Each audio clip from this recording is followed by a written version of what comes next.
unexplained incidents that had happened at Seacrest since the fall and winter of 1977, and earned the school the nickname Horror High.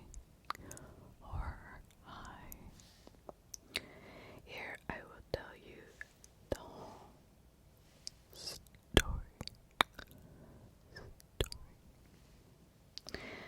In September 1971, Joseph Dormey died.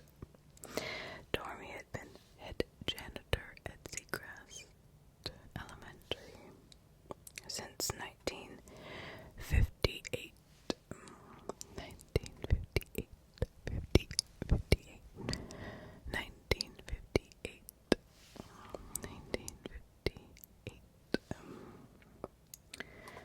And he died of liver cancer in early 1977. A younger brother of Dormey's won some money in a state lottery.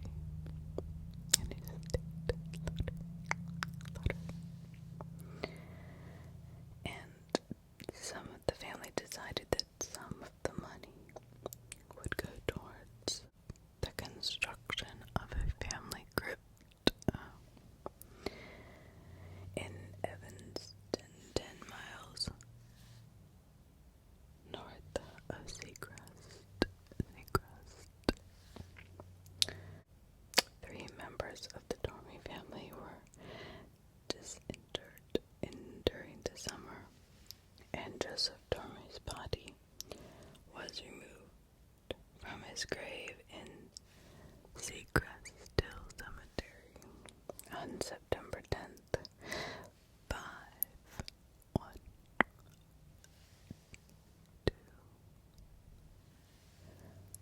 3, 4, 5 days before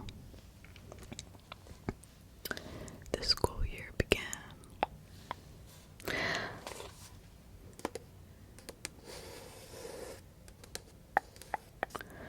On Wednesday,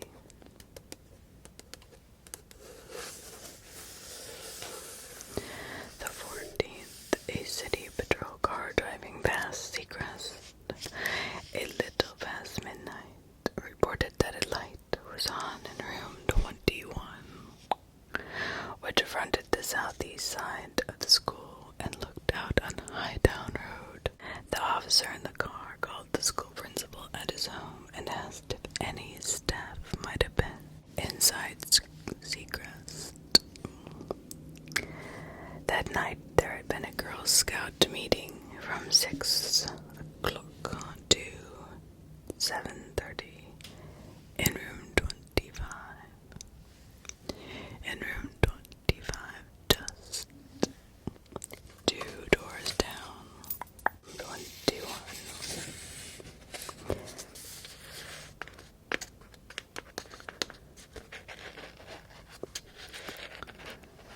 But of course, that had been long since disbanded.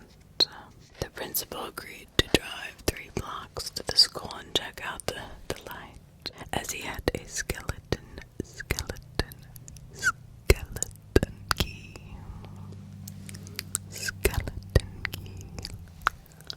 When he got to room 21, he discovered the body of Joseph Dormey,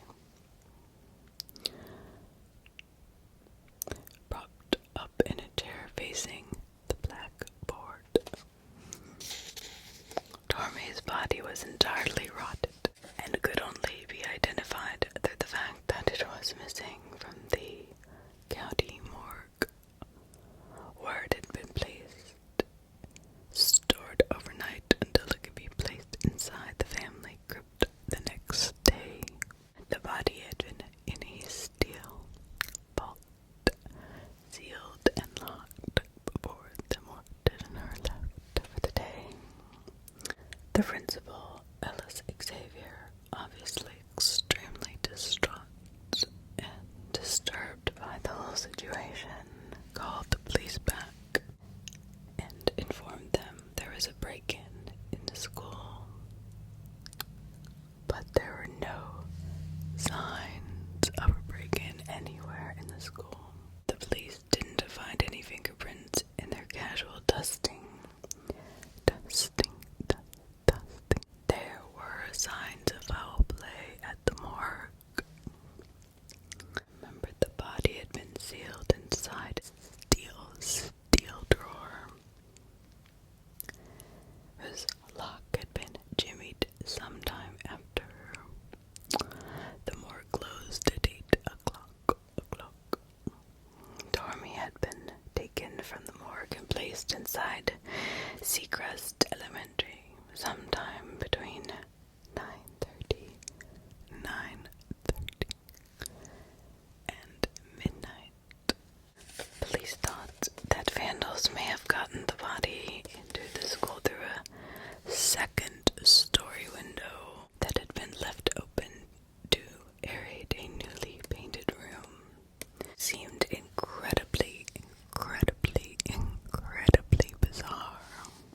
Incredibly bizarre that someone would go to such strange lengths to play such a demented joke.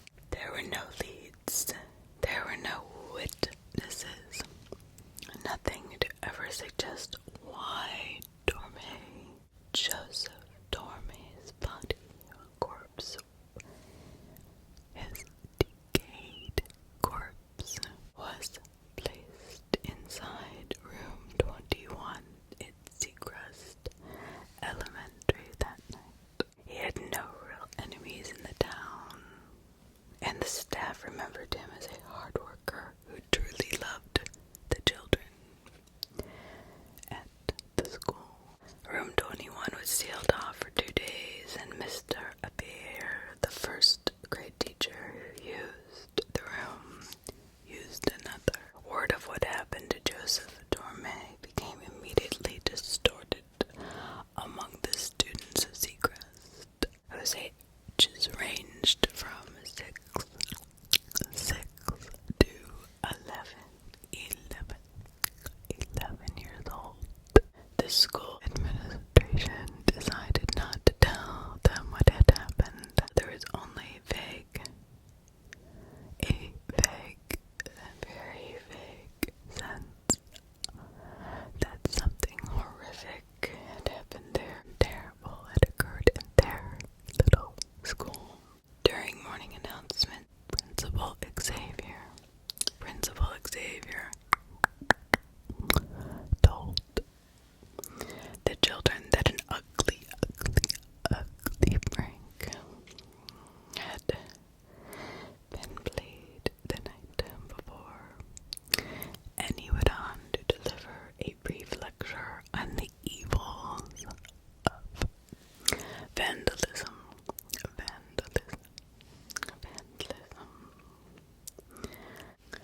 The students of Seacrest did not know that Joseph Dormey's body was propped up in a chair facing the blackboard that they would look at every day. They did not know that his body was rotted past recognition. He did not know that somebody had stolen him from the morgue and put him in this position. So horrific and disturbing for somebody to do to any child, let alone an entire elementary school. But this is just the first of many disturbing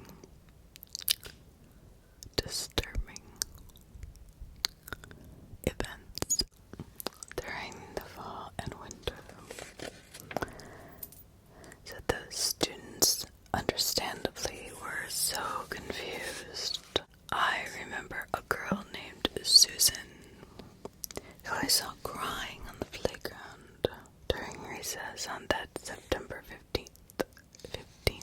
Even though I'm an unusually shy child, I went over to her and asked her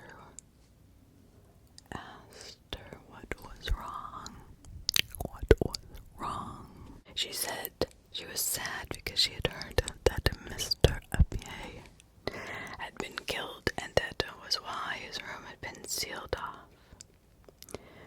Who would start such a rumor in a child's mind?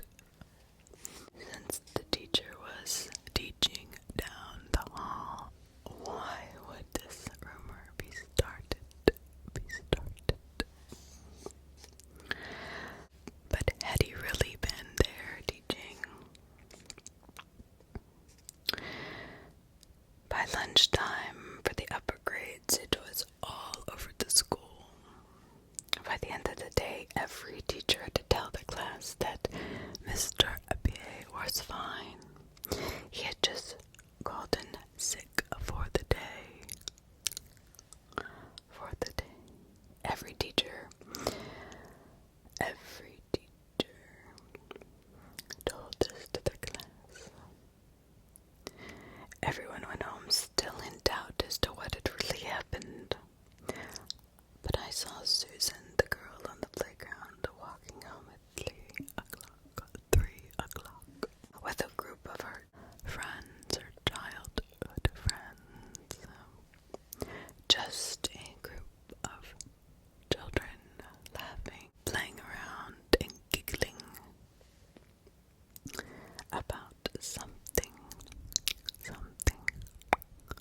When just a few hours before that, she was out of control, crying and inconsolable to me. I couldn't really put this in pure perspective.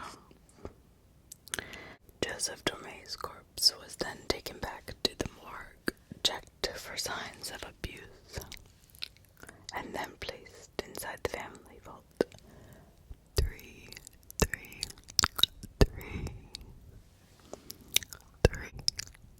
days later, by the 18th of September, every child knew what happened in room 21, and some of Mr. Apier's students were terrified to go back into that room, as anyone couldn't blame them, for such a horrific act had been done right where they were sitting. The local newspaper, the Tri-County Gazette, printed the story on page 2 of the paper, publishing an unconfirmed rumor toward the end of it. The reporter merely stated that Principal Xavier had erased a chalk-written message from the board of room 21. Finding Joseph's body. The message had allegedly been scrawled by the vandals who committed the crime, and Xavier had been reluctant to report just what the message actually said, only that he had erased it without thinking it might be important to the case, because he was so distraught and upset about Joseph Dormey's body there in the first place. So the children of Seacrest filled in the gaps left by the newspaper of what their parents would not tell them, by inventing in their own minds what the vandals' message may have been. It was either a demonic warning or a drawing of a school building with blood dripping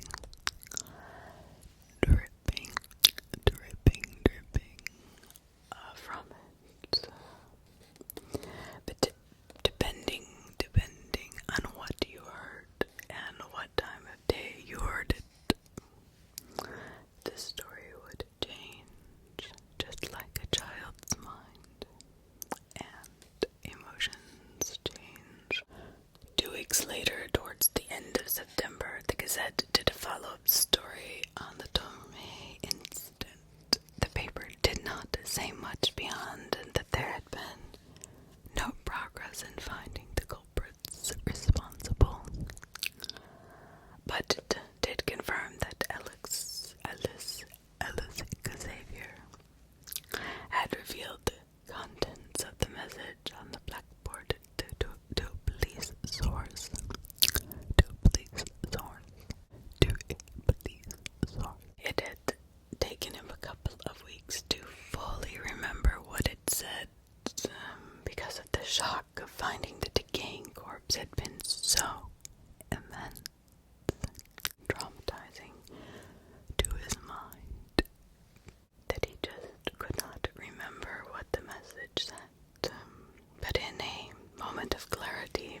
Seacrest's children.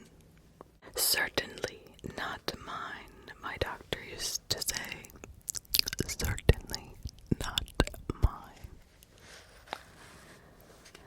For 3 years I have told her that I don't remember anything or little of that time, and certainly nothing of that day that Timothy Shaw walked with a chopping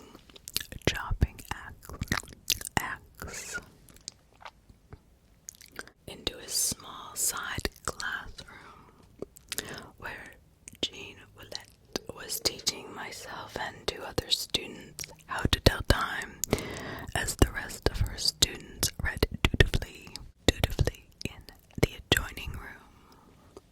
I have always claimed that those memories are simply gone forever. Everything today, though, is different.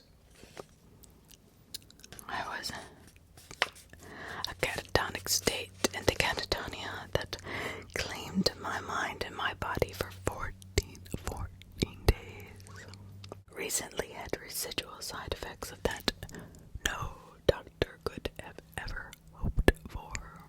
Though my days at Seacrest were shrouded in a mental fog, for many years the catatonia, whatever caused it, seemed to have brought it all back. I remember reading the morning news in the Gazette and feeling faint, and then waking up from my 2-week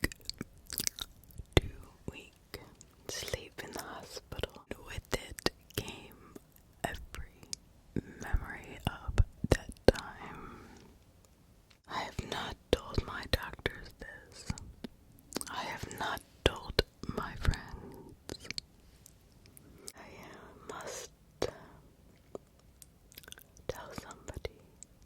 The man from a show called Happenings has called me over and over and just left a message of condolence about an old acquaintance of mine. But now it's time to tell anyone who will listen. I have all sorts of secrets.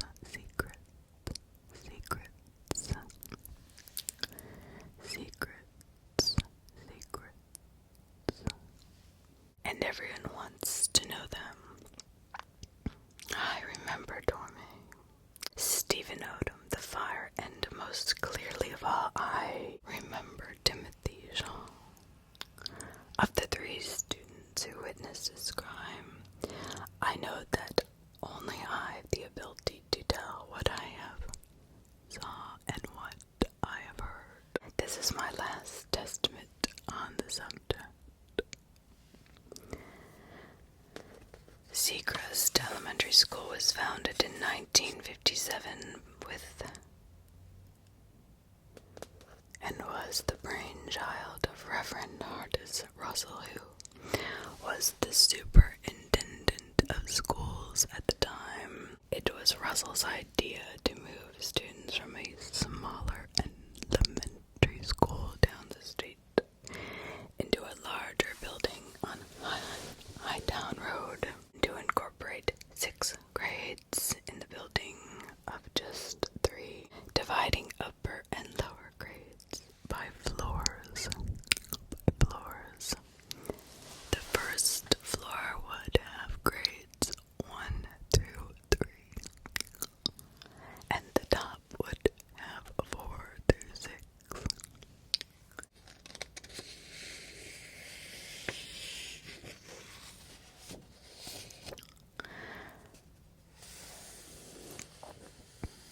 Hardis Russell died of a heart attack in 1960. During the time I was a student in 2nd grade. Seacrest had about 300 children and a teaching staff of 27. From the day it opened until its closing in winter of 1978, Seacrest oddly had the highest absentee rate of any public school in Pennsylvania. It nearly doubled in 1979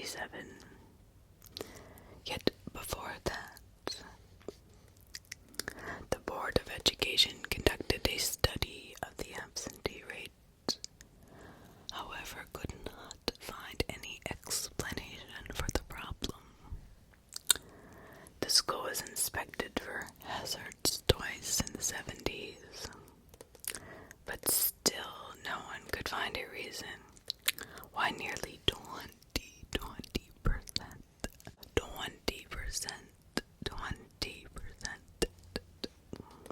of the students were home from school on any given day. The assistant principal's name was Stephen Odom. He disappeared on October 4th. Yes, you heard me right. He disappeared on October 4th. A call was placed to Odom's home on the 5th when he still hadn't called in sick to work. This is on a Tuesday. His wife, whose name was Lady Bird,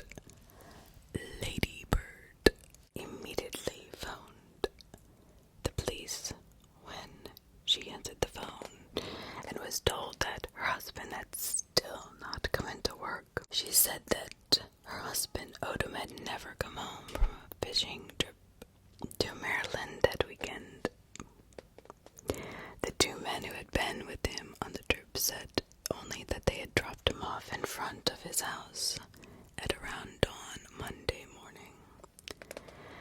The police began to search for Odom right away. You see, the playground at Seacrest Elementary consists of a large square blacktop bordered on three sides by monkey bars, swing sets, and the like. The usual. However, just beyond that, 100 feet and levels out of a couple acres, there is a slope that goes downward and onto a large field that begins and then ends in a very deep, dark forest. None of the children really played out in that field because it was so far from the school and the forest was so dark and deep and foreboding. But one day, 3 days after Odom was due back at home after his fishing trip, a boy named Carl Trammell,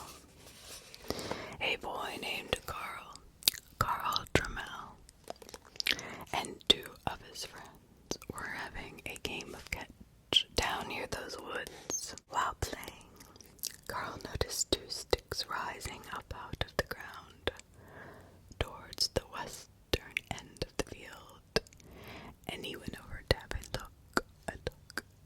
He was 9 years old at the time. He figured out quite quickly that the sticks had been placed in the ground to mark a grave. Written on the sticks had been, in charcoal, the crucifix shape was the name of Odom. There had been no sign of the earth being disturbed or dug up beneath the sticks at all. Just the words Odom written in charcoal. Carl Trammell ran up to the slope and towards the playground and told the first teacher he saw what he had found. That teacher's name slips my mind, but she wisely did not touch the sticks.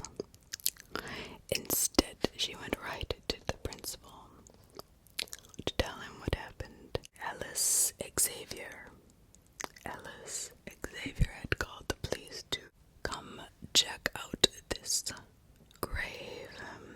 Half an hour later, after the children were safely inside at lunch and could not be witness if anything was under those sticks that could terrify them for life. It was the second time he had to call the authorities in less than a month. The sticks were made of thick balsa wood crucifix with a rubber band. All things you would find in an elementary school art room.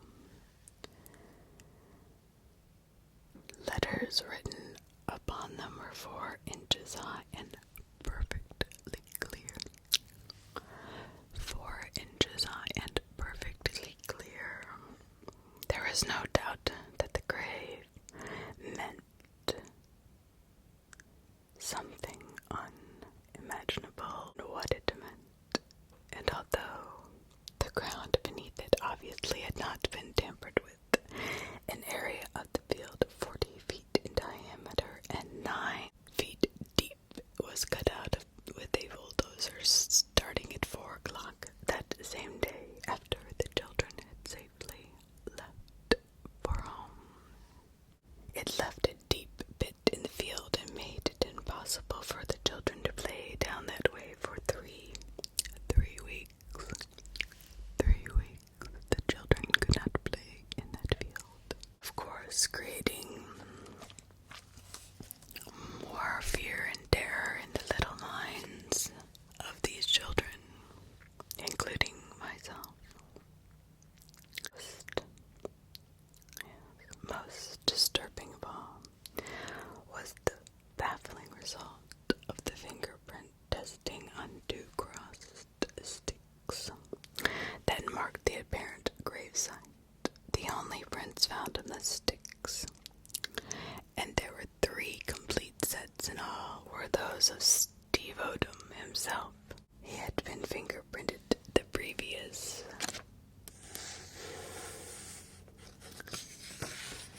summer when applying for a temporary position at Pittsburgh Airport on the 9th of October. Stephen Odom was still missing. No one had come forward to offer clues as to where he was or where his body might be found. On the 10th, a reporter from the Tri-County Gazette broke a strange twist in the story. William James stated in a sidebar story that during the previous year, Lady Bird Odom had filed 2 separate battery charges against her husband, one in February and one in May. Both times the charges had been dropped, but the second time Stephen Odom had to spend the night in the local county jail. The Board of Education claimed ignorance of these charges and said that since they had been dropped anyway, it was not their concern. But Lady Bird Odom has also been briefly hospitalized twice in 1977 and once in 1976. Twice for concussion and once for a broken index finger that she claims was due to slippage of a hammer. The battery charges didn't coincide chronologically with the hospitalizations, but the paper pointed them out anyway, while being very careful to allege nothing against Lady Bird Odom. She was apparently hysterical and had to be kept under sedation from the day the mysterious grave was found.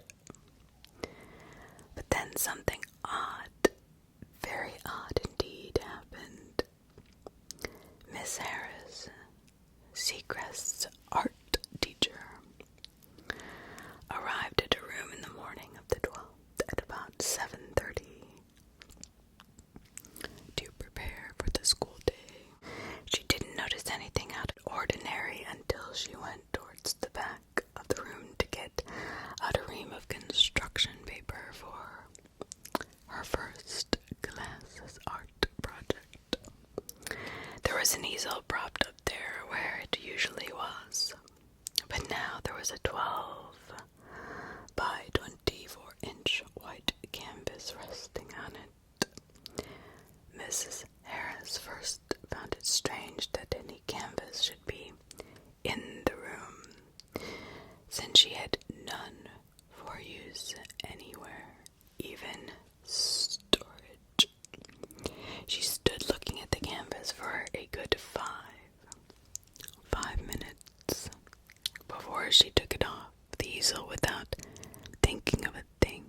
as evidence and brought it down to the hall to someone who might know it would belong to or to contact next. I don't feel I can accurately depict the canvas as I have seen it. The drawing on it was done in charcoal, just like the inscription on Steve Odom's headstone. It seemed to have been done rather quickly, more of a thumbnail sketch than a thoroughly imagined rendering. It showed a woman's head and shoulders, and nothing else. The detail of the drawing was completely concentrated into the face.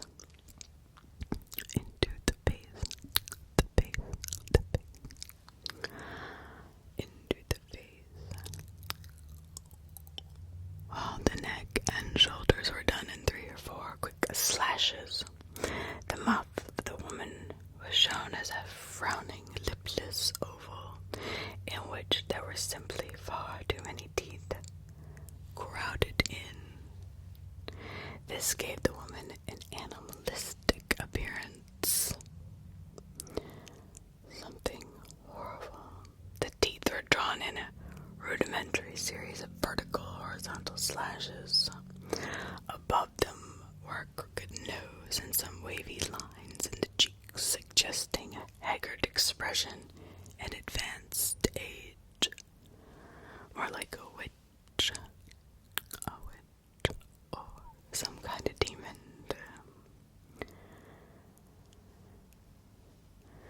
Then there were the eyes.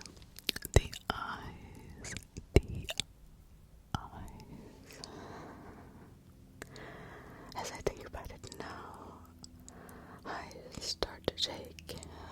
Revolting. This was the most revolting aspect of the canvas. Pulling it up from memory scares me. The left pupil was shaped like a diamond and was hollow and black and deep. The right pupil, though, was round and black like a stone and was nearly twice as large as the left, seeming to bulge out and stare blankly. The eyebrows were 2 horizontal claw marks. A profusion of scraggly, seemingly unwashed hair tumbled around the woman's shoulders. This time, the only fingerprints on the object were Mrs. Harris's. The art teacher. None else could be found.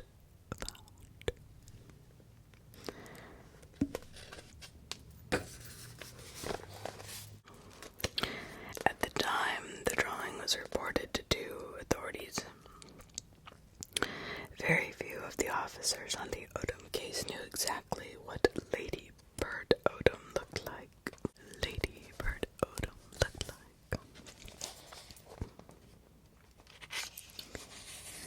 Two men had eventually talked her face to face. One of those men looked at the drawing long enough to formulate a theory that the face on the canvas was Lady Bird Odom's. It was crude likeness, but it seemed that as the days went by, it became more and more plausible chance that it was Lady Bird Odom's face. The police called Lady Bird Odom's home 2 days after the discovery of the drawing, but said about what they had found, the drawing itself may never have been enough for the police to begin suspecting this woman. But the death of her husband, or the murder of her husband, it meant nothing in itself and could have been done by anyone. But this is still not enough. They were most likely investigating the history of battery in the Odom house very carefully, but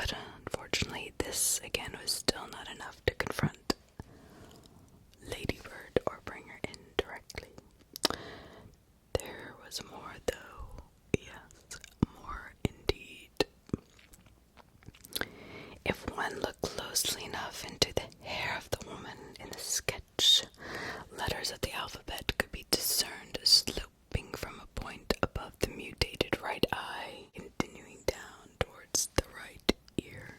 The letters appeared to spell out the words New Market Hill. New Market Hill. It isn't known who on the state police force the first to notice this. Actually suggested that the word had some connection to the case. Newmarket is a small town 5 miles south of Seacrest. Newmarket Hill is a local landmark that has some connection to a northern march during the Civil War. It's a sloping hillside of exposed stone on Route 13, east of the town of McHenry, just east of the town of McHenry. A monument on the hill's involvement in the war is cut into one of the stones at the base of the hill. On October 15th, the same day, the same day of Seacrest Elementary's autumn play, which involved the lower 3 grades and was put on for parents in the afternoon, the state police went to Newmarket Hill to take a look around. They must have been acting on someone's intuition, or maybe on agreement that the events so far in the Odom case were way too strange for anything to be discounted.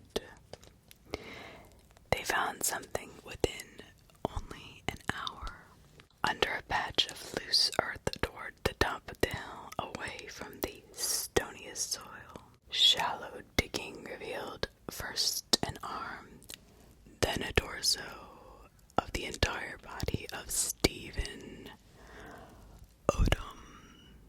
Yes, the entire body had been found. He had died of head injuries.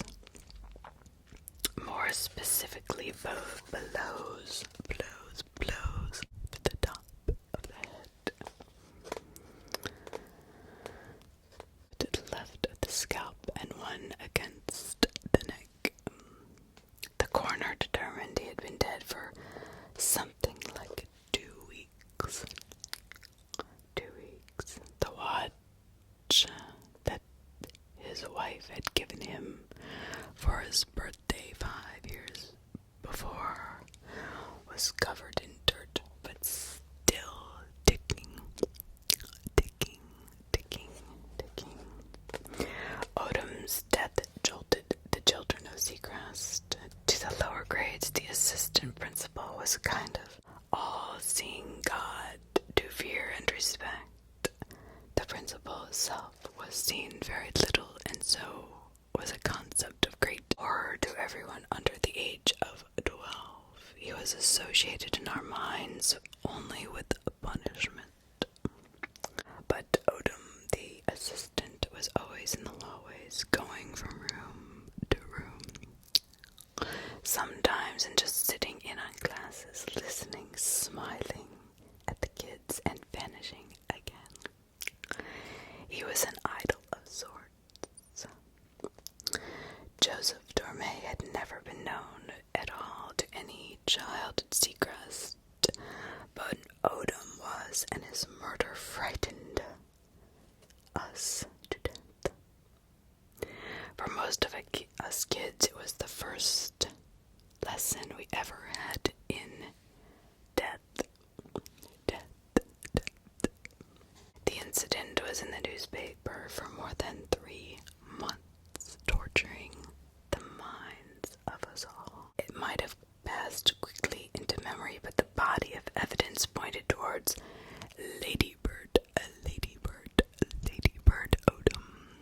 Just got more and more ominous.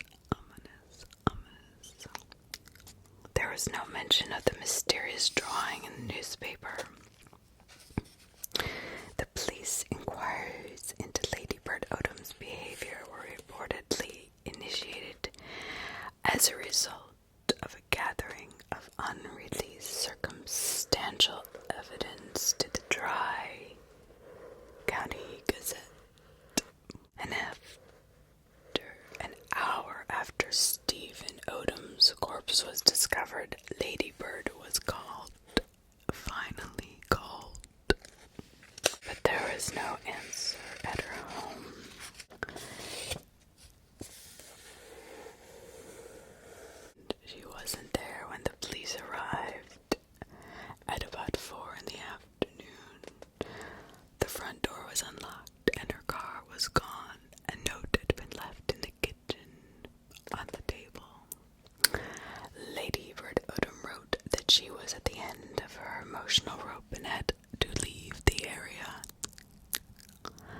She would call the police with a forwarding number a day later.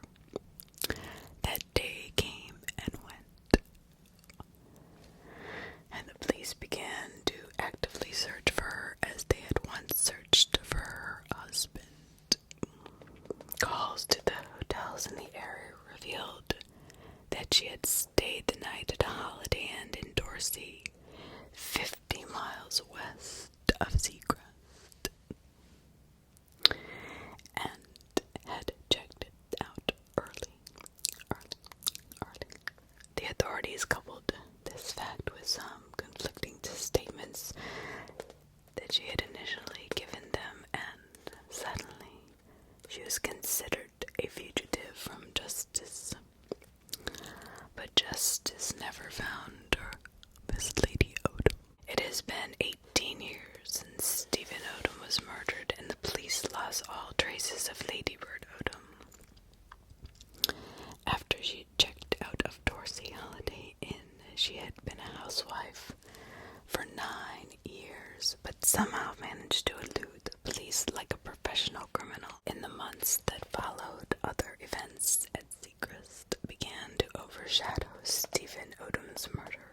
But you could always find mention of the case somewhere in the Gazette as more and more evidence strengthened the case against his wife, Lady Odom. Lady Bird Odom.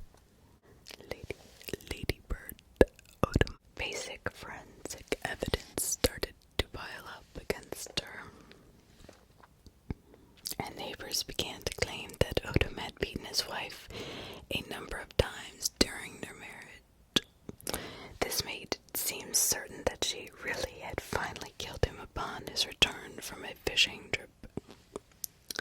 Finally, one neighbor came forward nearly 6 months later with a claim that Lady Bird Odom had borrowed his car just after 10 o'clock on the night before Stephen was reported missing.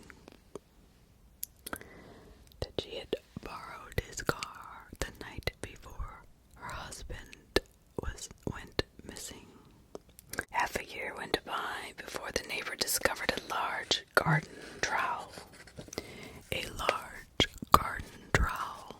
Inside a spare tire compartment. Police deduced that this was what had been used to bury Stephen Odom.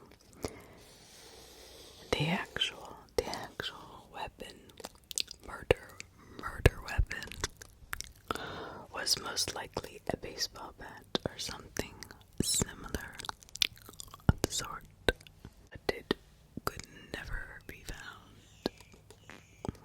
The theory that Lady Bird Odom had borrowed a neighbor's car to transport the body because she didn't know how to drive a standard shift of the truck that belonged to her husband.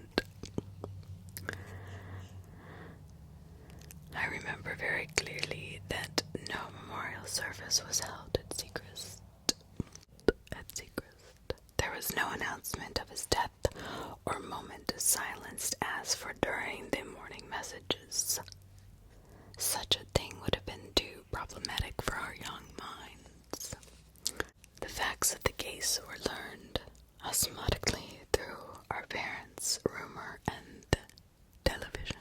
After Seacrest closed for good in January of 1978, the mandatory psychological exit interviews conducted with each and every child produced one interesting reference to the Stephen Odom case. A first grader named Lori Burke was asked how much she recalled about what had happened to the assistant principal. Lori told the psychologist that she had not thought about it much since the time Mr. Odom spoke to her in the hallway the day before Christmas vacation began. Of course, Odom had been dead since October, and the psychologist pointed this out. But Lori said, no, it was him. She remembered clearly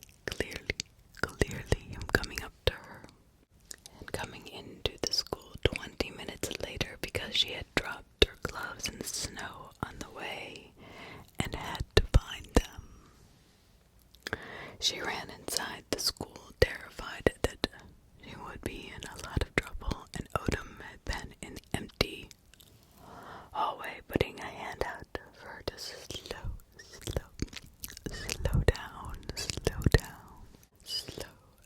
down.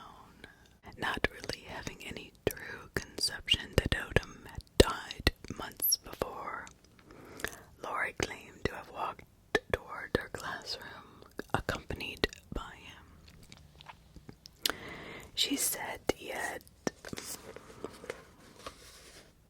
been dressed in his usual suit and tie, and that Odom had not spoken much beyond telling her that the teacher would not mind if she was late, and that everything was going to be okay as long as she did not lose her gloves.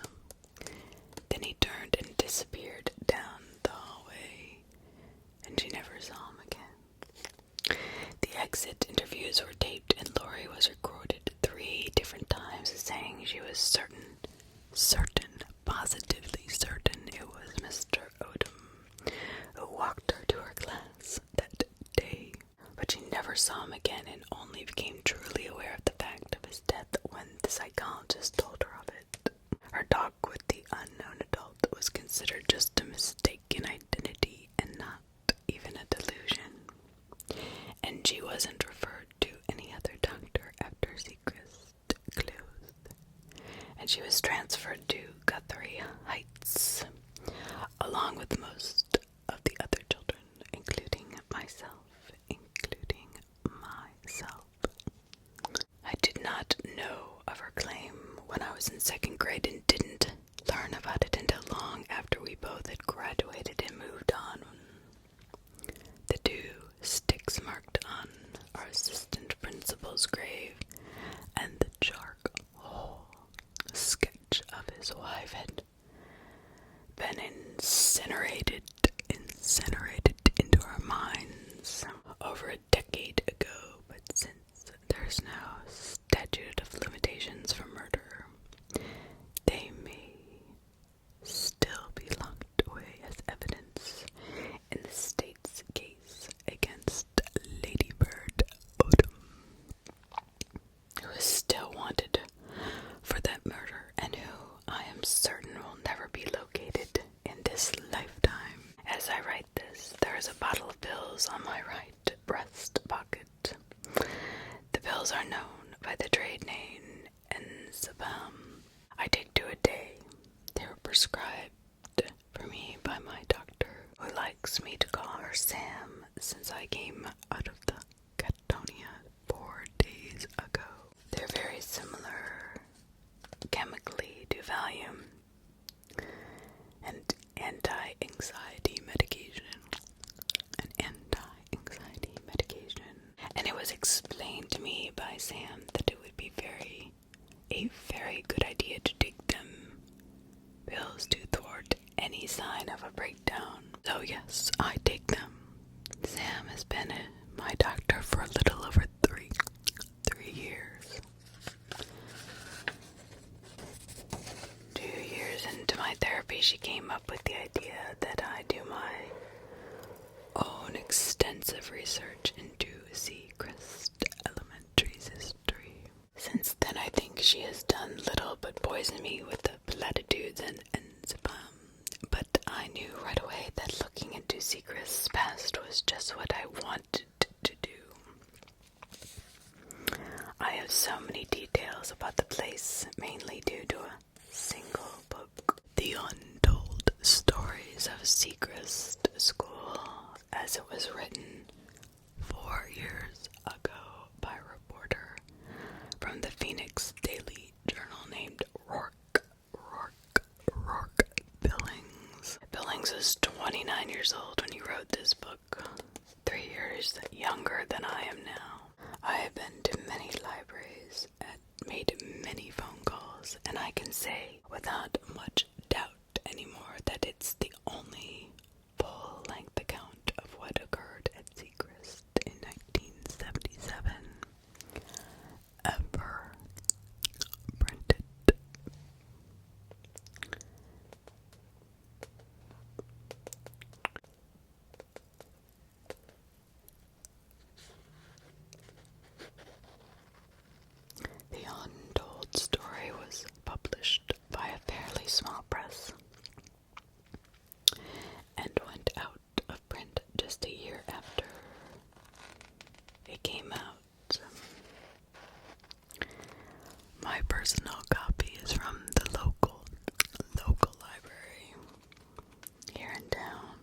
was the only place I could find it within 100 miles.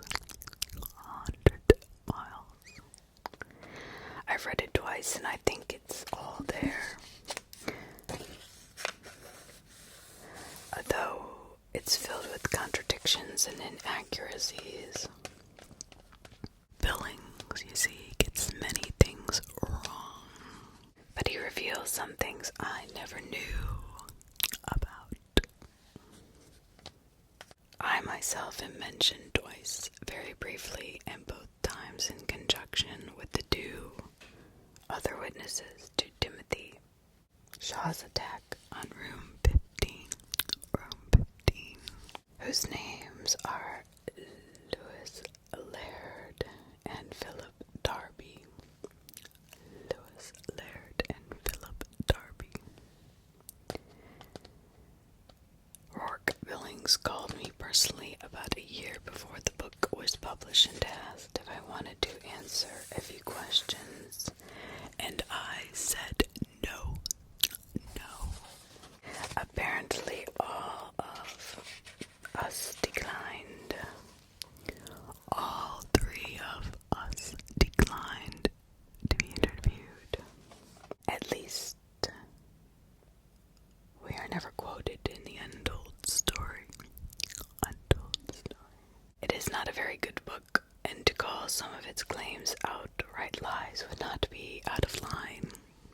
For example, I have to wonder about a passage in a chapter called The Tending the Shadows, which claims that on October 21st of 1977, shortly after the discovery of Stephen Odom's body in the town of Newmarket, a loose group of about 20 parents gathered together in the home of a woman living a few blocks away from Seacrest Elementary. The woman, Frederica Huntley, was a concerned parent of a Seacrest 5th grader. They had supposedly organized the parents' meeting to get together on a plan to shelter the children from the barrage of conflicting stories that were circulating, and which were judged to be potentially damaging to our mental health. She had sent over 100 invitations to parents in her neighborhood. The outcome of the meeting was an agreement among the parents to tell their children nothing about the occurrences at the school, even if they were asked. The facts in the case of Joseph Dormey would be changed to death by heart attack, and Stephen Odom's disappearance would be put down to his being transferred to a school in a different part of the state, none of which were true. The meeting lasted for 2 hours with a recommendation to expand the parents' group and maybe include some Seacrest teachers. No names other than Frederica Huntley's are given. Frederica Huntley's are given. Of this meeting, which apparently took place 2 blocks from where I live with my parents. My parents never received an invitation or heard of such a gathering. Frederica Huntley died in 1986, long before the book was ever published. I never knew any child at Seacrest who had been told that Joseph Dormey had a heart attack or that Odom had been transferred. I don't believe that the story of the meeting is true, but Rourke Billings did get the general mood of the time correctly. I don't remember a single child who had all the facts concerning either case. There's also a lot left out of the untold story, and a lot that the author could probably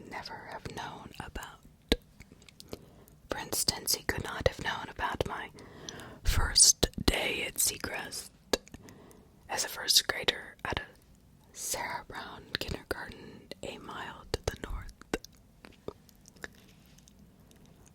My father walked me to school that day, and I cried when he left me because I'd never been away from home as long as I would be from then on.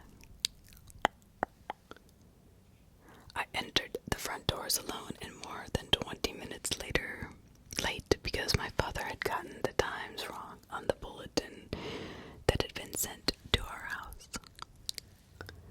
We visited the school twice, and my assigned teacher was in a room just 20 feet or so inside the front door on the left. But that day I was alone and confused by the silence, and I walked up and down the hallway in front of me 3 times before I began to panic.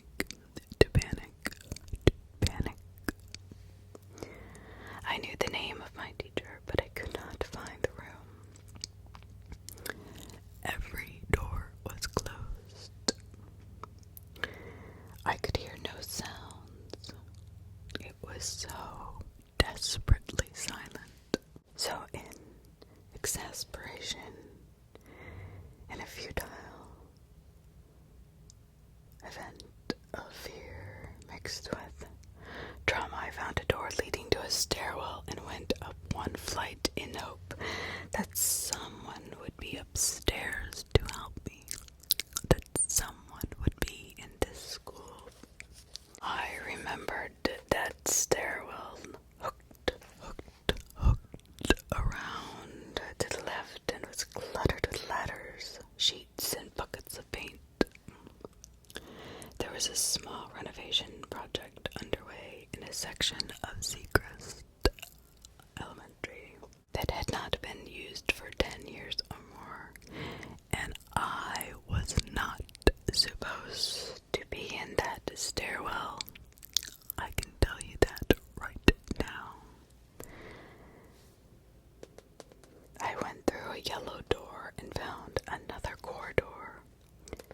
This one much shorter than the one on the first floor, but it was entirely deserted too. I may have been crying again by then. There were no lights on, and I walked down the corridor mostly in shadow. Sheets were lying all along the tile floor. I was cut off from the rear part of the hallway by a cordon on which a sign was hung. The sign said no entry. I stepped over the cordon anyway because I saw daylight up ahead. It was only a picture window, but it was better than the darkness that I was surrounded by. Around a corner, the hallway ended in an abrupt niche. 2 doors were on either side of the niche. Here the floor tile had been entirely stripped away, and I could actually see the rotting clay underlayer. The doors were very strange, barely my height and barely very, very thin. The knobs looked ancient, and an old-fashioned keyhole padlock dangled from both. Skeleton keys would be used to open these padlocks. I opened one of the doors. Inside was a closet of some kind, a closet that no adult, and maybe not even a child, could have stood straight up in. A broken light hung from a string. There was an old clock on the rear wall of the closet. It had been there for so long it had begun to grow a kind of mossy rot inside the glass face. 2 tiny chairs. 2 tiny chairs were in the closet facing each other from about a foot away.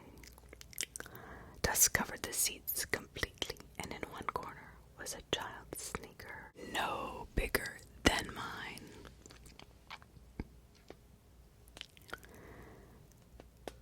Brown and also streaked with rot.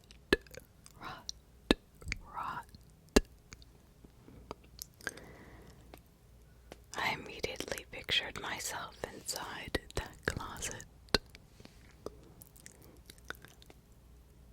My heart pounding, my breath short and shallow.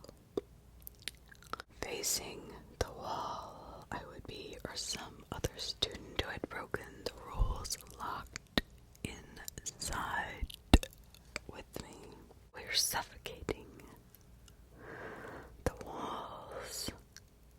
We were listening as the walls were closing in and the clock tick-tock, tick-tock, tick-tock.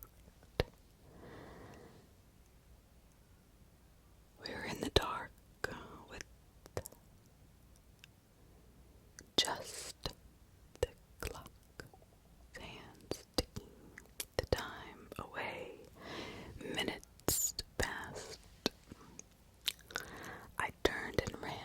I found myself in my classroom 5 minutes later.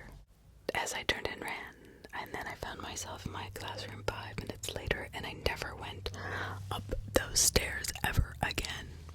Maybe no one ever did until the renovation was completed shortly before Seacrest was closed forever. What that room truly meant, I never knew. Billings also never gives any mention of Sally Trent, a girl in my class. Miss Willette's class, who left Seacrest the year before, in the middle of first grade. Sally's incident took place outside the time frame of the others, so it was maybe not of much interest to Billing if he ever heard of the story at all.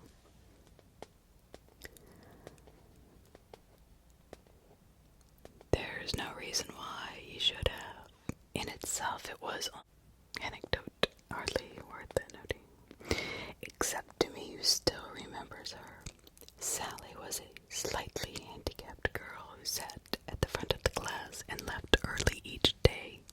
She was probably just slow. All I knew was that her head would constantly bob, slightly up and down as she sat in class, never stopping, always constantly bobbing. The teacher almost never spoke to her, so she may have even been mute for all I knew. But Mrs. Willett became more attentive to Sally toward the end of the school year, when Sally began to stare blankly into one corner of the room. She would just absolutely rivet her stare on a particular point, which apparently was the American flag or the trash can that sat beside the floor. I noticed her because her attention was unusually very acute. She focused on Mrs. Willett almost fawningly from the time she sat down in the morning to the time someone from Onadelphia School came to take her to afternoon classes and therapy some Seacrest children had there. One morning, Mrs. Willett passed out some math exercises for the class to do silently. I was not good at math and had trouble concentrating, and my eyes wandered over to Sally Trent. Sally Trent. She was staring into the corner again. Mrs. Willett did not notice her. Sally's eyes began to widen and shift in small motions as if she was following the movement of something she was seeing there. Then she rose to her feet, pointed to the corner at nothing, and began to scream. The whole class looked up. Mrs. Willett ran to Sally, asking her what was wrong, but she quickly gave up on that line of reasoning. Sally pointed pointed and screamed uncontrollably, terrified. Mrs. Willette gathered her up in her arms and led her to the door. With every inch that she was guided toward the corner of the room, Sally kicked harder and shrieked louder to be let go, as if she were being forced toward an object or apparition that she dreaded more than death itself. But finally Mrs. Willette got her through the door. We, in room 17, were left alone for 15 minutes. There were some giggles and some name-calling, and more than a few frightened faces. Mrs. Willette came back and explained that Sally had an attack of some sort and everything was all right. But Sally didn't return to Seacrest ever again. I always thought of her as Sally the Screamer until she passed out of my consciousness with the onset of summer vacation. At 10:45 a.m. on November 14th, 1977, a fire alarm was set off 304 students of Seacrest. All of them into the playground in what appeared to be a routine drill. But the drill had never been scheduled. And the principal called the maintenance man in from his day off to check on the alarm system. The bell didn't turn itself off after 30 minutes of constant ringing and screaming and blaring through the halls of Seacrest Elementary. Instead, it repeated its buzzing after a 2-minute silence. The maintenance man didn't quite know what was wrong with the alarm, so he decided he had to detach it for the day and inspect it more closely. He thought he'd found the problem by the time the students went home and everything seemed all right. At noon on November 15th, during recess for the lower grades, the fire alarm went off again. Half the building emptied out. Grades 1 through 3 were already outside. This time, the fire alarm would not stop ringing, period. The maintenance detached the system again for closer inspection. The 15 individual alarm pulls around the school were checked to make sure they weren't faulty, but no problem was ever found. And at 1:40 p.m. that same day, the alarm sounded yet again. The principal came over to the loudspeaker and told everyone to stay in their seats because it was just a false alarm. And it truly was. Maintenance was puzzled. The fuses of the main alarm station in the boiler room had to be yanked, even though they appeared to be working just fine. The ringing of the alarm ceased.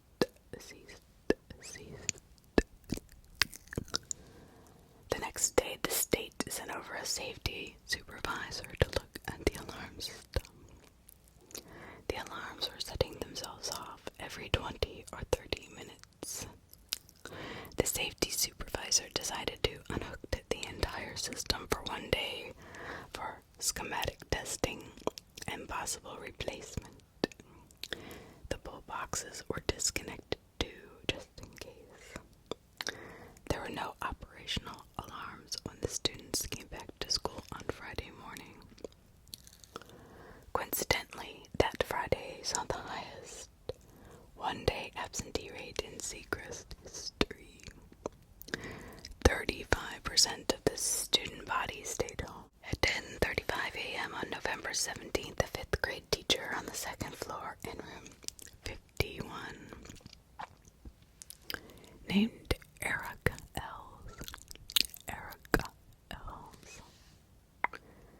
heard a saw a tuft of black smoke drifting by in the hallway. She jumped up from her desk and opened the door.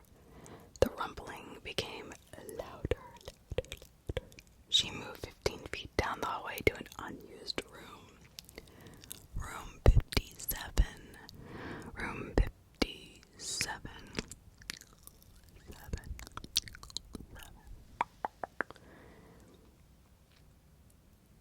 And stepped close to the door. Even from the hallway, she could feel the heat being given off, and she realized there was a fire, a real fire inside the room. A big one, smoke filtering through the bottom of the door into the hallway. She turned around and saw a fire alarm right behind her. She pulled it, but there was no sound. It was the first major fire in Seacrest's long history, but it was also most likely the first time no way of alerting the entire school at once that a disaster was about to happen.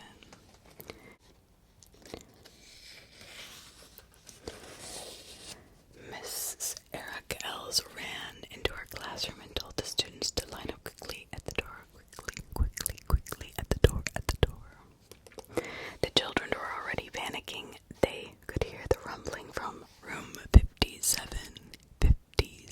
Two other teachers came into the hallway, and Mrs. Eric Ells alerted them to the presence of the fire.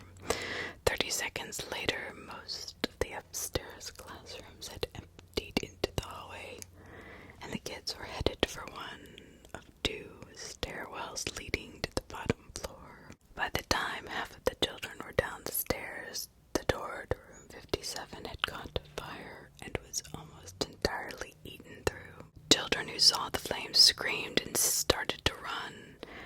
A girl named Amy Jacoba was pushed halfway down the stairs and broke her left arm. Downstairs, I was in Mrs. Ouellette's class. There was a social studies lesson going on. The first sound I heard was the clomping of feet as the upper grades flooded the downstairs. Then the door to the classroom opened and Mr. Colbert, the 4th grade teacher, rushed in and ordered us out in a torrent of panicking and almost unintelligible speech. The rumbling from the upstairs fire could now be heard by the entire school clearly. 3 or 4 children started to scream, and Mrs. Ouellette cut them off flat. Back upstairs, Mr. Calvin Wells grabbed a fire extinguisher and began to desperately spray the fire to no good effect. His early actions might have been actually a help to preventing or saving Seacrest from tens of thousands of dollars in damage. In the Central Administrative Office, some of the Seacrest staff were still unaware of anything being wrong. This changed when they heard the shouting coming from down the lower grades main corridor. Children rushed by in bunches. The teachers could not corral them. They could not corral them. In their panic and hysteria, the noise of the fire was huge and echoing.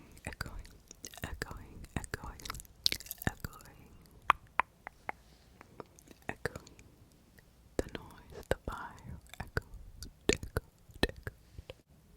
And seemed much more ferocious than the thing really was. Yes, much more ferocious than it actually was. I was swept along by my classmates into the hallway just 50 feet from the nearest exit. But it wasn't that simple. There were shouts, screams, and orders from teachers to shut up and slow down. The exit doors banged open and children spilled out. The stairwells at either end of the hallways released more our children into the traffic flow of the lower floor.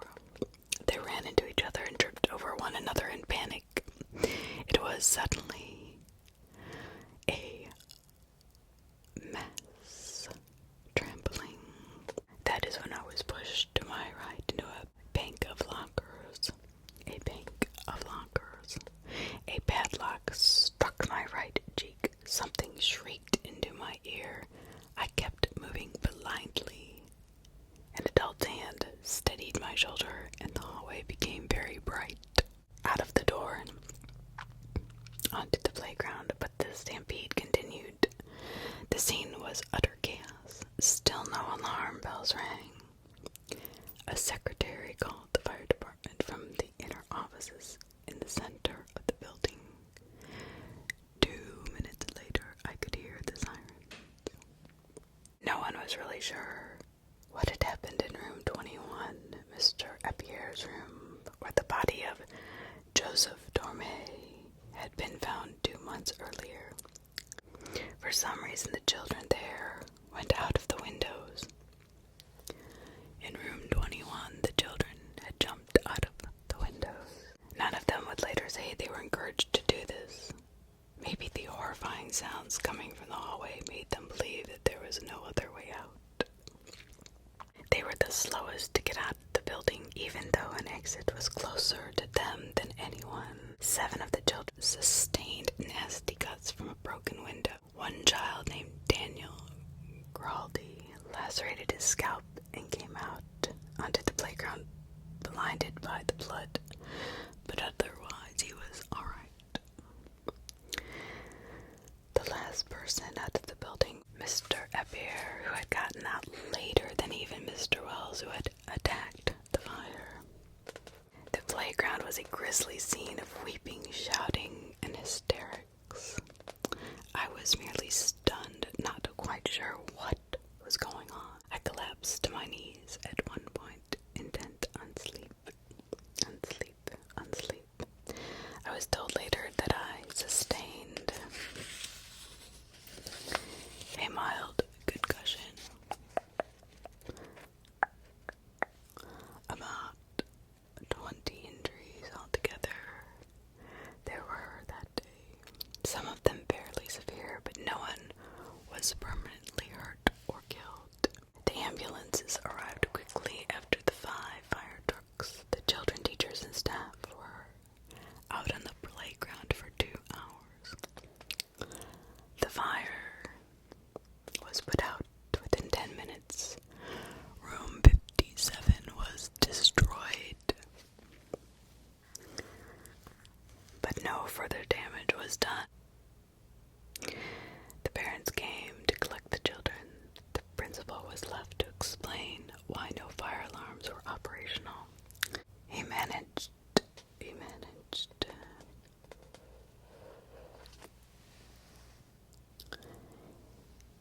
to avoid any serious confrontations or punishments.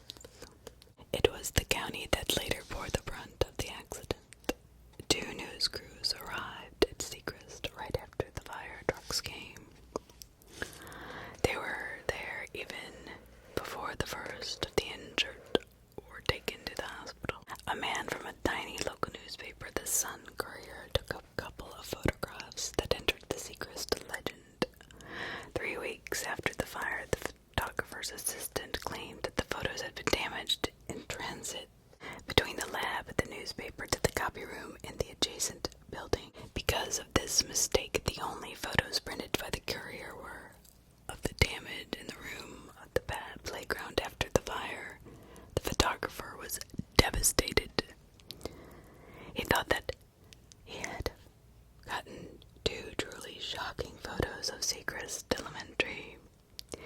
Immediately after he snapped them, he ran into the school behind several firemen in search of the 2 children he believed he had been severely burned. He thought he had seen them.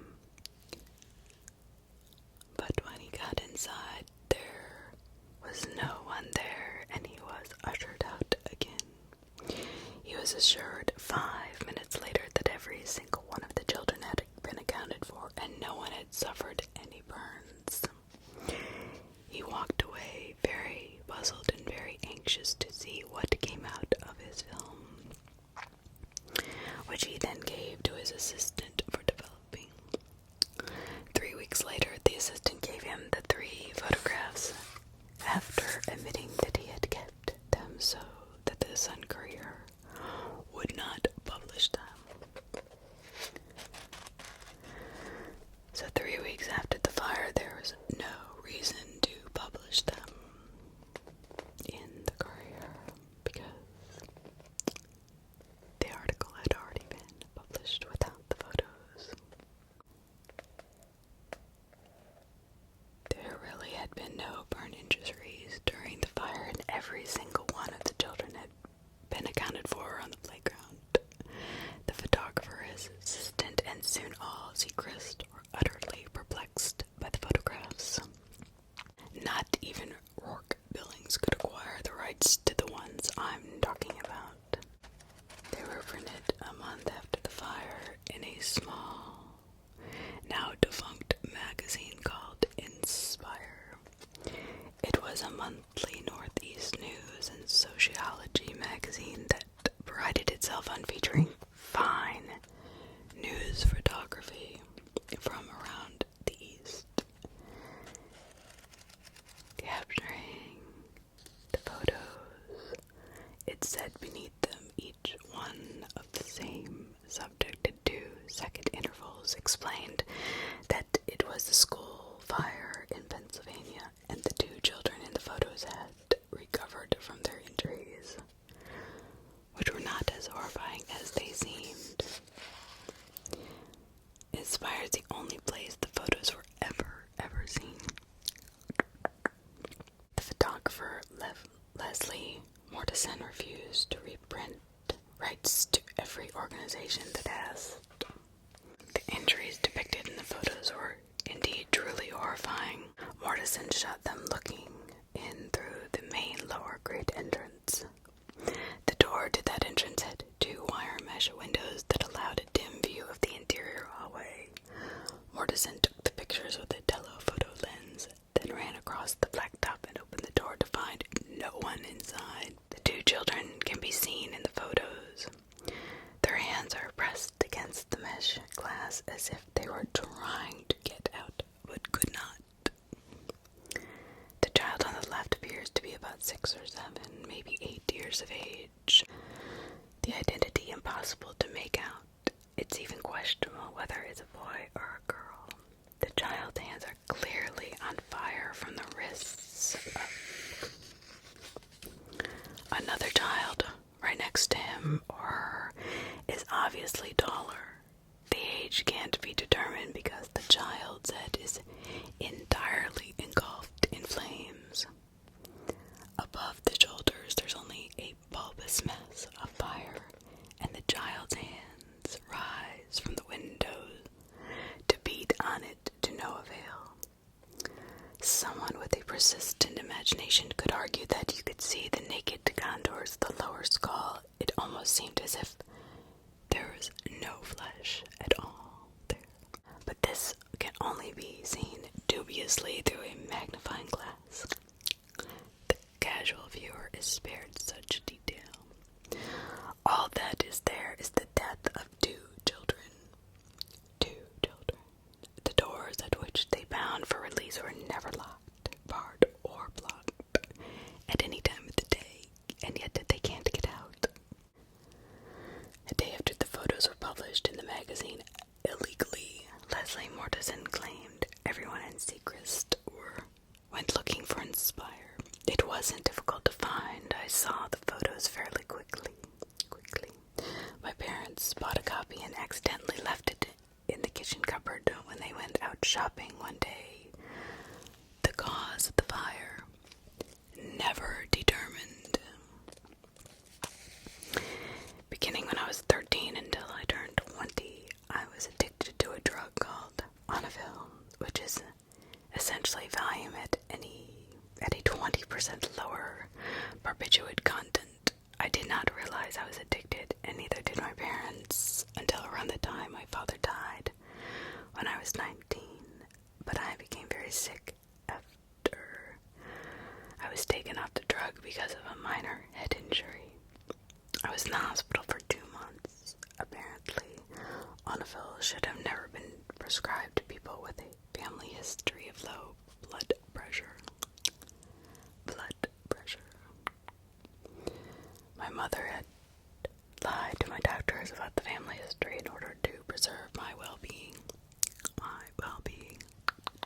I nearly went into hysteria the first time I was taken off the drug after 6 years of constant use, but it was nothing like my most recent incident, which put me out for 14 days. When my new doctor Sam learned about the Onafil addiction, she shook her head, wondered how anyone could do such a thing to me, then immediately put me on enzepam. I bring up the Onafil because according to the physician's desk reference, or BDR, one of its side effects is occasional hallucinations in 5% of users over an extended period of time, even when they're taken off the drug. My doctor thinks it was the remains of the Onafil in my brain that caused my first and only hallucination. The one I had when I returned to Seacrest Elementary 18 years after it had closed for good. The return was part of a therapy, as I mentioned before, which began in December of last year. It began with the hallucination led to all my research, and ended for good with my 14-day coma. I recovered from that 4 days ago. My doctor, Sam, encouraged me to go back to school, to the school grounds. So one chilly day I drove down Will-o'-the-Wisp Road with nothing in my mind whatsoever. I was feeling unusually calm that day, so I had the courage to look to my right off Juniper Avenue at Upham Hill, the mental health clinic from which Timothy Shaw escaped on the day of the murder that closed Seacrest. I parked my car on the side of the road, looked off through the trees at the building, and decided to walk the route Timothy Shaw took from Upham Hill to my classroom. He was 29 on the day of the murder. He'd been committed to Upham after being found at the site of a nasty car accident 10 miles north. Shaw was a drifter and had been hitchhiking at about 1 a.m. when he was given a ride by a man named Richard Joyce, who had been drinking at a local bar. 10 minutes later, the car ran off the road. Tire marks showed that Joyce had never been run off by an oncoming car doing at least 90 miles an hour. Joyce was hospitalized and released.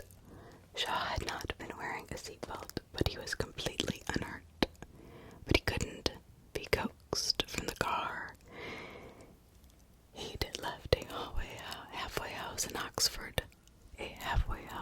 Oxford 3 days before. 3 days before. He'd just gotten up and walked out. Records showed that he had lived in such places most of his life. His parents were dead. He was schizophrenic, learning disabled, and unable to fend for himself, and he had occasional psychotic episodes. The state put him in Upham Hill. He was there for 6 months, all told. His record showed him to be in a stasis. He was unable to learn to read or write, uncommunicative, and rarely violent unless provoked. Once he claimed he heard voices telling him to mow the Upham Hill grounds and eat the grass so that no one could tell he had done it.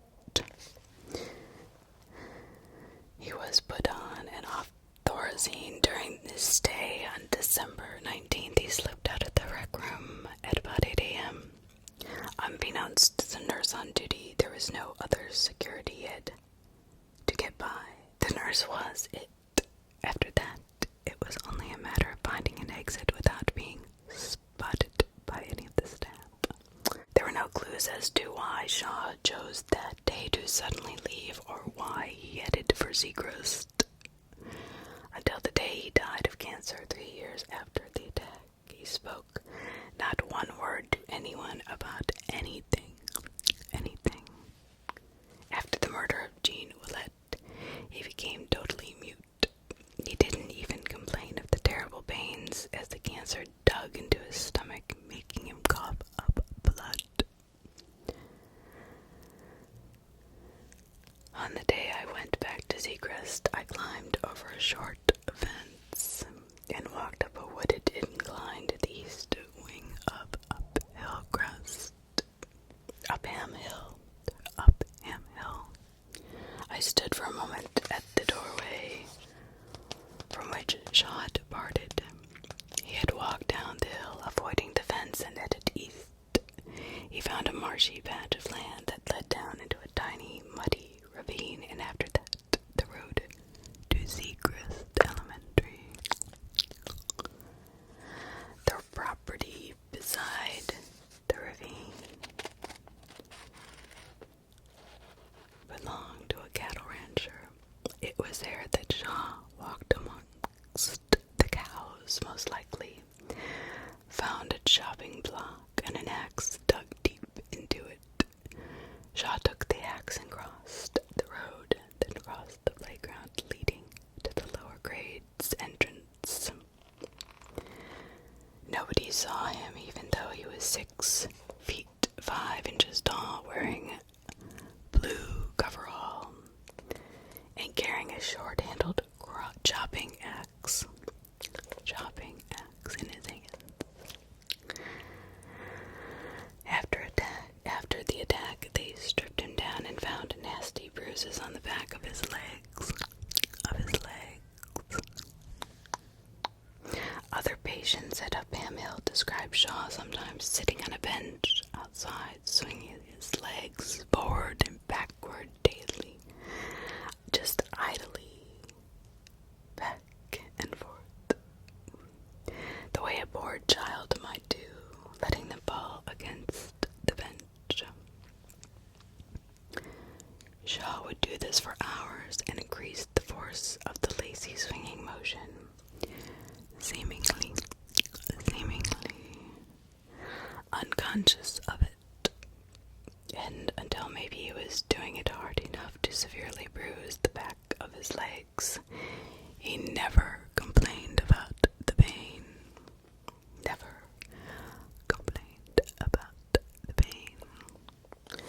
I followed Shaw's route to Seacrest until I finally stood in front of the main lower grades entrance. I was closer than I had been to the building in 18 years.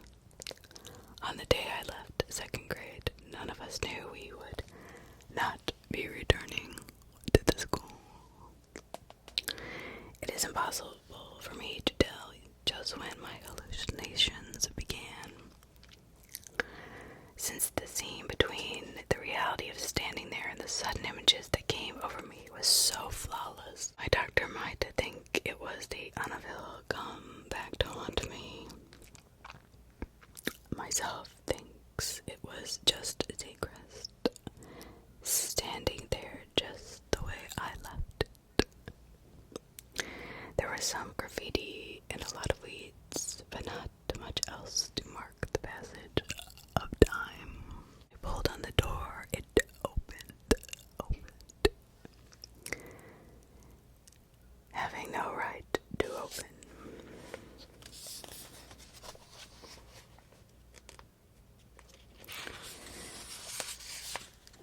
The place had been sealed for many years, so that was probably when the hallucinations really began. Suddenly, I was inside. It was very cold that day. It wasn't much warmer in the school. Room 15 was just a few steps away. The floor was smoother and cleaner than I remember. That much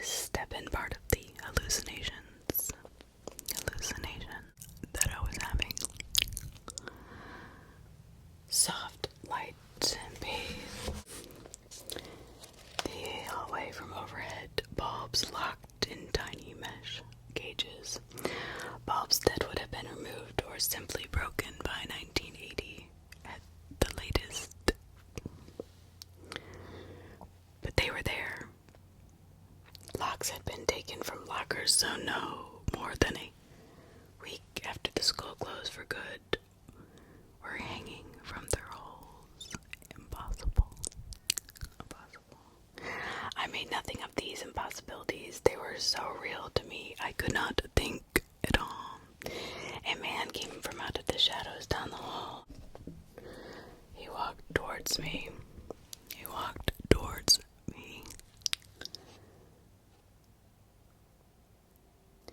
He wore blue jeans and a white dress shirt. He took my hand before he spoke. Just to shake it and drop it again, he said his name was Todd Sunning. He was the foreman of the project. He said he had be glad to go over whatever information I needed. He motioned forward for me to lead the way. Many people don't understand how it could be that way, that I went so willingly, why I didn't merely turn and run.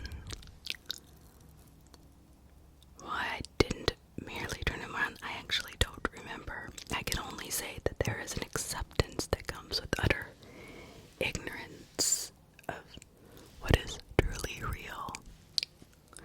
So I walked with the foreman. I smelled his aftershave, and I noticed the color of his short hair.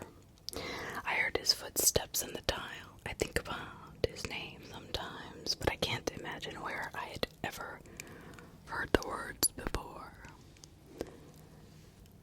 And then it occurs to me that the man's initials were the same as Timothy Shaw's. We walk along the past all the old schoolrooms. I said nothing to the man. The man talked about wattages and improvements to the system of water pipes that ran below our feet. He talked about rewiring and insulation. None of the exact words have stayed with me. I walk ahead of him and I didn't turn to look at him unless his voice seemed to be drifting away from me. Finally, he stopped talking. I looked up to see that he left me. I was upstairs near room 57. I could hear the sounds of effort from around the corner. So I followed the sounds. The foreman was in front of one of the empty rooms.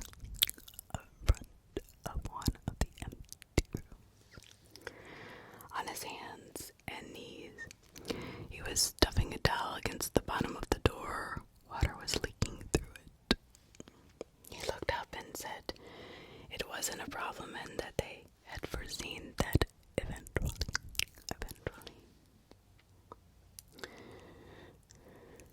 I got down to help him. He had a whole stack of white towels beside him. And the leak was getting worse. The water was bubbling and flowing underneath the door, and I just wanted to help.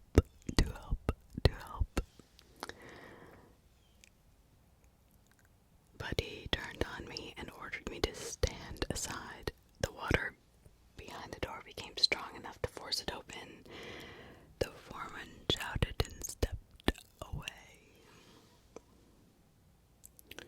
I lost sight of him because I had turned to run too, but there was no stairs anymore.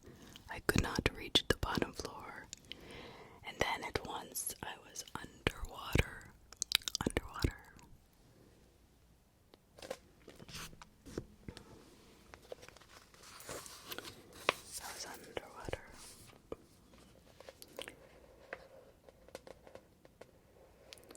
The tide rushed up and engulfed my legs, then my chest, then my neck, and then my head. I was looking into complete darkness.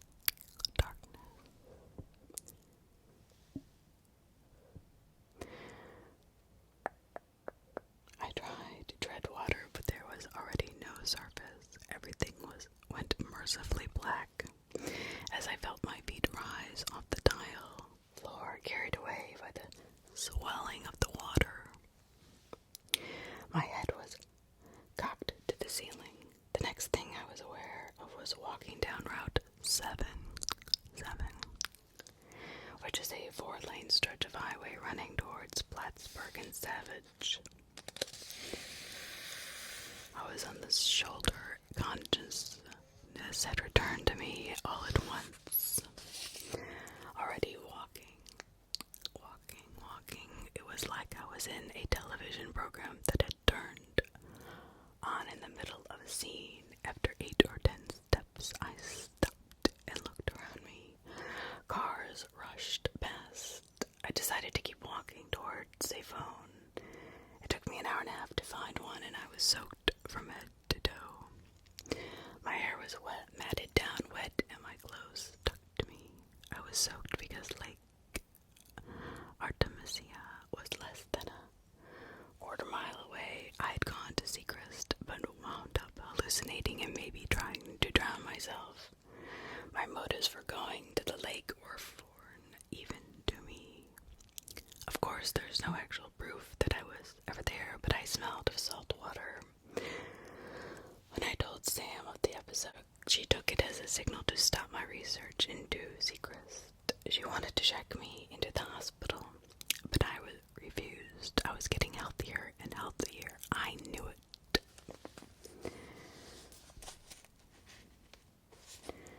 Seacrest Elementary was closed January 24th, 1978. That was one day before the children were supposed to return for more than a month of mourning for Jean Ouellette. The official reason given by the school board was that a much longer time of healing was necessary for the children as well as the parents.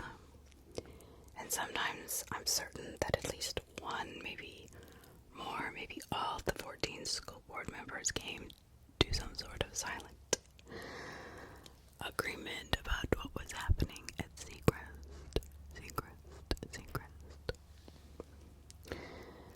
I imagined a scenario that not even Rourke Billings dared to dream. I imagined a private meeting of people in power in a small room at the Board of Education.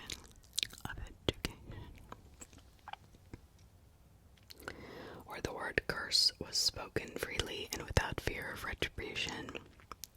These were adults, and they had been moved beyond such beliefs, sure, but there must have been hundreds of conversations after we children were asleep in our beds, talk about the cross buried in the ground, to mark Stephen Odom's death, or the twisted charcoal drawing, or the photographs. Their feelings were never written down, that's for certain, not even in the untold story of Seacrest School. The exit interviews were conducted at the city hospital. Not a single child was excused from the questions of 10 psychiatrists brought in from all of the country to form an advisory panel. Their task was to draw up a list of questions to ask us. The point was to determine how badly we had been affected, and I and the other 2 survivors of the Shaw attack passed on to more sophisticated counseling when we were through, who saw that as winter became spring and spring became summer, I was withdrawing slowly from everyone and everything around me. When I started attending a private school that next September, I lasted a mere 2 weeks. I've seen all the old newspapers and all the old magazines and found a tape or 2 of a radio program from that time discussing Seacrest. I've read Rourke Billings' book exhaustively, and talked to everyone I needed to talk to. I have even visited Timothy Shaw's grave.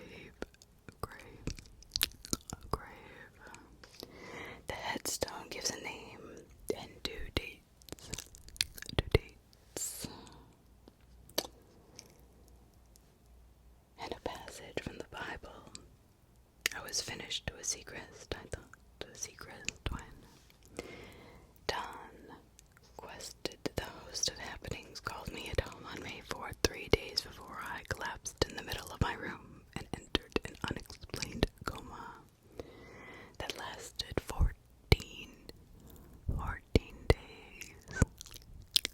Unexplained coma. And 14 nights. The coma was absolutely dreamless.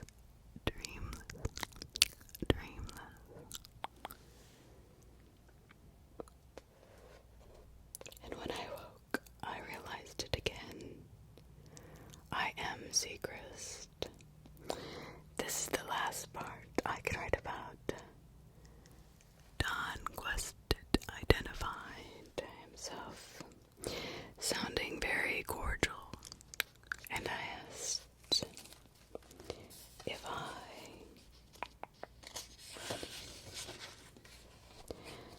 had ever watched the program. He explained that Happenings was planning a 12-minute featurette to run a show in 1 month. The featurette would be about Seacrest Elementary School. I asked Quested why he was calling me in particular. In the friendliest of tones, he said that one of the producers of Happenings had given him my name,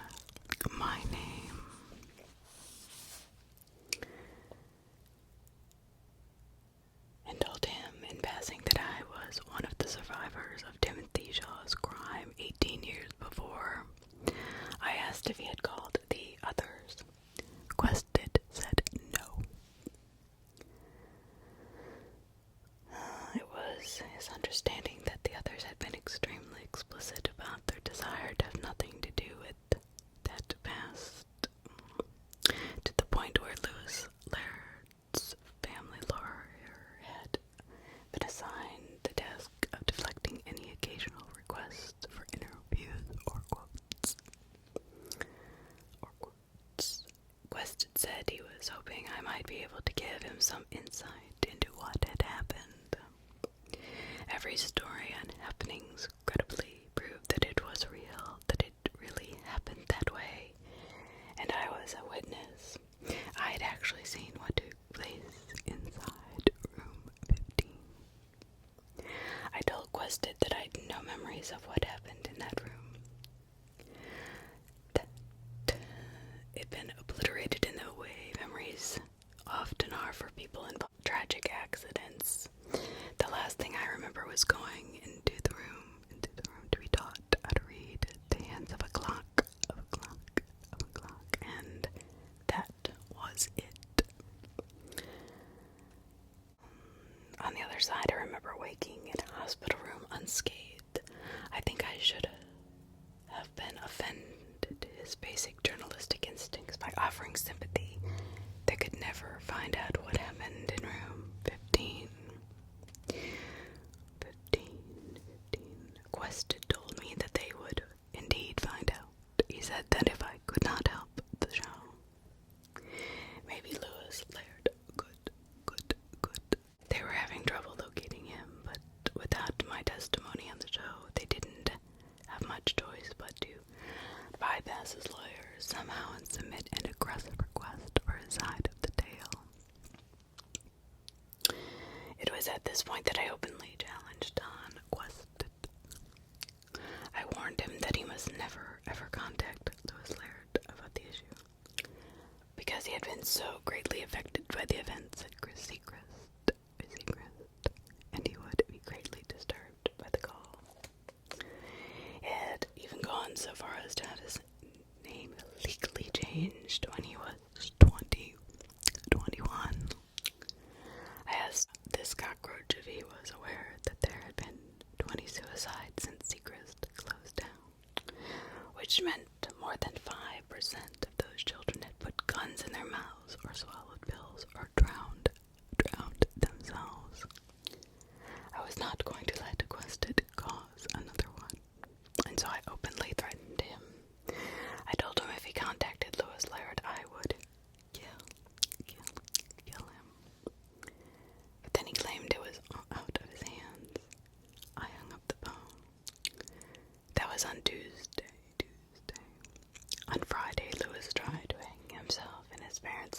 several hours after speaking to an associate producer from Happenings.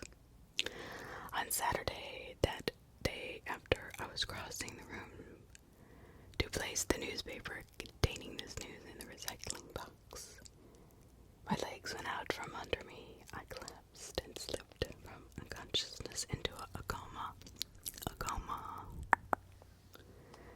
When I awoke, something was different. I remembered what happened to me 18 years before. The timing of the coma was no coincidence, and I wasn't a freak. Physiology. They were killing me, but I have survived, and I have made up my mind. If they're going to put it upon me to bury the past, then I have no choice to do it.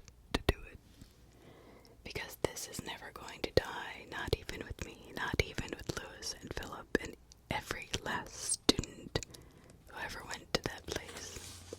And if you birds of prey must know it all, if that's what it's going to take to stop the suicides, to stop you picking them off one by one with your questions and your insanity, then so be it. I leave this for anyone so sick and disturbed that they want to hear it, anyone so mesmerized by the unspeakable sideshow aspect of life that they would inflict their will on helpless sheep like Lewis Laird. You savages will never see the rope burns around his neck, and you'll never see him in the hospital now, drugged so heavily that he can't recognize his own sister, because that's not interesting to you. But if you want murder and gore, here it is. Are you ready?